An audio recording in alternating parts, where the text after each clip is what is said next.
जय श्री राम, हर हर महादेव। सबसे पहले तो यूनिक अचीवर्स कौशल पत्की और उसके पूरे टीम को 5000 सब्सक्राइबर्स के लिए बहुत बहुत अभिनंदन, कॉन्ग्रेचुलेशंस और बहुत सारी शुभकामनाएं। और हम चाहते हैं कि ये 5000 सब्सक्राइबर्स जल्द से जल्द 50,000 5 लाख में बदल जाए और बहुत सारे सब्सक्राइबर्स हो जाएं।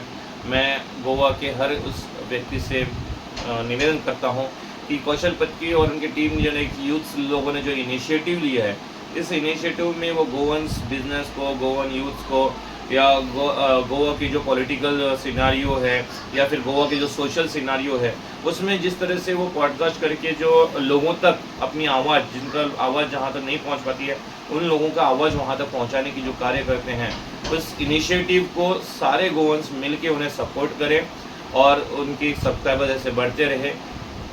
गौ माता से यही विनती करेंगे और हमें पक्का विश्वास है कि बहुत जल्द गौ माता के आशीर्वाद से, महाकाल के आशीर्वाद से ये सब्सक्राइबर और बढ़ते जाएंगे।